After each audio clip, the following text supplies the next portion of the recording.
በመዲናችን አዲስ አበባ ለሀገራዊ ምክክር መድረክ የተሰበሰቡ የመላ ሀገሪቱ ተወካዮች ወደ አዳራሹ ሲገቡ በልባቸው ውስጥ ብዙ ያልተመለሱ ጥያቄዎችና ስጋቶች ነበሩ። በተለያየ ሐሳብና አመለካከት የተወከሉት ሰዎች በአንድ አዳራሽ ተሰብስበው በእርግጥም መደማመጥ ይችላሉ የሚለው ሐሳብ የብዙዎች ጥያቄ ነበር። ነገር ግን ጥርጣሬውን ወደ መተማመን፣ ልዩነቱን ደግሞ ወደ ውበት የለወጠ የውይይት ድልድይ በመድረኩ ላይ ተገነባ። በሀገራዊ ምክክር መድረኩ ላይ ከተሳተፉት የህብረተሰብ ክፍሎች መካከል የሀደ ስንቄዎች ተወካይ ይገኙበታል። ሀደ ስንቄ ሸምሲያ ጉተማ በመድረኩ ላይ ያዩትንና የተሰማቸውን ሲገልጹ ከዚህ ቀደም ከራሳቸው ቤትና አካባቢ ሆነው ይሰሙት የነበረውን ወሬና አዳራሽ ውስጥ የገጠማቸው እውነት ለየቅል እንደሆነ ያስረዳሉ። ማንተዋወቅ ብሔር ብሔረሰቦች እዚህ ቦታ ላይ ራሱ ትልቅ ጥቅምና ትልቅ ፋይዳ አግኝተናል። ሁሉም የራሱን ችግር ነው እንጂ ምንም ክፉ የሚያስብ የለም። ሁሉም ሰላምን ፈላጊ ነው። ሁሉም አንድነትን ፈላጊ ነው። ብሔር ብሔረሰብ ሆነን ስንመጣ ያ ውበታችን ድምቀታችን ነው። ግን እዚህ ቦታ ላይ አንድነታችንን ያሳየ ነው። አንድ ኢትዮጵያን ያየ ነው። ምን ያህል ልጆች ኢትዮጵያ እንዳላትን ያየ ነው። እንደ ሀደ ስንቄ ሸምሲያ አባባል የምክክር መድረክ ማንኛውም ሰው ያለ ፍርሃትና መከልከል የልቡን አውጥቶ የሚጠይቅበትና የሚወያይበት የነጻነት አየር የሰፈነበት ነው። ሰዎች በየአካባቢያቸው ያሉትን ችግሮች በግልጽ በማንሳት እርስ በርስ ተደማምጠዋል፣ ተቀባብለዋል። ያለ ነገር ቀስ በቀስ እየተስማማን ነው፣ እየተመካከርን ነው። ፍሪደም ነው ምክክሩ። ማንንም እንትን የምልበት የምከለክልበት ቦታ ላይ የለም። ሁሉም የልቡን አውጥቶ እየጠየቀ ነው። ሁሉም ችግሩን እየተወያየበት ነው። እየተደማመጠ እየተቀባበለ ነው። ሁሉም ያለውን ችግር ውይይት ላይ ያለው የማይገኝ ቻንስ ነው። መመካከር አለብን፣ መስማማት አለብን።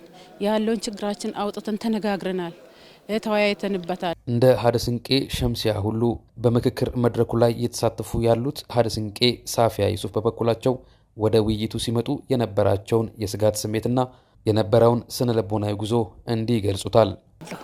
እኛ ስንመጣ እንደዚህ ያልነበረ ነው። ማንም ሰው ከብሔር ብሔረሰቡ ሲመጡ አንድ ሀሳብ የተለያየ ሀሳብ ይዘን ነው የመጣ ነው። ያ የተለያየ ሀሳብ እኔም የራሴን ሀሳብ ይዤ ነው የመጣሁት። ሁሉም የተወከለበት የራሳቸውን ሀሳብ ይዘው ነው የመጡ። ስንመጣ እንስማማለን ወይ በዚህ በሀሳቤ እኔም ሀሳቤ ይሳካልኛል ወይ ብለን ነው ሁሉም ይዘን የመጣ ነው ማለት ነው። ነገር ግን ይላሉ ሀደ ስንቄ ሳፊያ፣ ነገር ግን በጠረጴዛ ዙሪያ የተቀመጡት የተለያዩ የህብረተሰብ ክፍሎች ሀሳቦቻቸውን በነጻነት ማቅረብ ሲጀምሩ የነበረው ስጋት በሂደት እየጠፋ መጣ። የየራሳቸውን ሀሳብ ያቀረቡት ተሳታፊዎችም በውይይቱ ሂደት የሌሎችን ሀሳብ ለመቀበልና የጋራ መግባባት ላይ ለመድረስ ጊዜ አልወሰደባቸውም ሲሉም ገልጸውታል። ግን ያ ሀሳብ እኔም ያመጣሁትን ሀሳብ የተወክዬ የመጣሁበትን አቀረብኩ። ሁሉም ይዞ የመጡትን ሀሳቦች አቀረቡ። በጠረጴዛ ዙሪያ ላይ ቁጭ ብለን ተወያየን። መወያየት ፋይዳ አለው። ስንወያይ ያ የመጣ ሀሳቤም ከነሱ ጋር እንድግባባ ተደረገ። እነሱም ይዞ የመጡት ሀሳብ ከኔ ጋር እንድግባባ አደረግ። ሀሳባችን አንድ ላይ መጣን ማለት ነው። ወደ አንድ መጣን።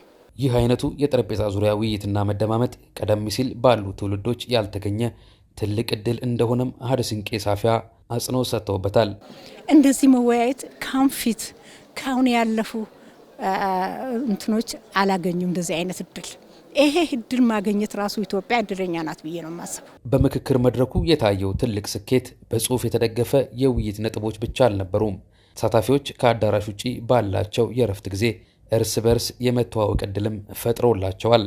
በጣም ደስ የሚል ነገር ነው ያየ ነው። ትልቅ ፋይዳ አለ፣ ትልቅ ጥቅም አለው። እዚህ እርስ በራሳችን ተዋውቀን ስልክ ተቀያይረን አልጋ ቦታ ላይ ተወያይተን እዚህ ቦታ ስንመጣ ተነፋፍቀን ነው የምንገናኘው። ሀደ ስንቄዎቹ ከአዲስ አበባው የምክክር መድረክ ሲመለሱ ባዶ እጃቸውን አይደለም ይዘው የሚመለሱት ትልቅ አደራም አለ።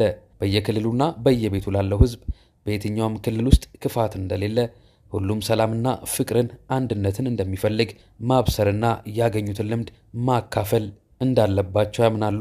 ያንን ነገር ይዘን ወደ ሀገር መግባት አለብን። ወደ የአካባቢያችን፣ ወደ የቤታችን፣ ወደ የልጆቻችን ይዘን ገብተን ያለውን ነገር ምንም የትም ክልል ውስጥ ክፋት እንደሌለው፣ ሁሉም ሰላምን እንደሚፈልግ፣ ሁሉም ፍቅርን እንደሚፈልግ፣ ሁሉም አንድነትን እንደሚፈልግ ገብተን ለህዝቦቻችን እነግራለን፣ እንወያያለን። እኛ ቤት ተቀምጠን የምንሰማውና እዚህ ተቀምጠን የምናየው በጣም የተለያየ ነገር ነው።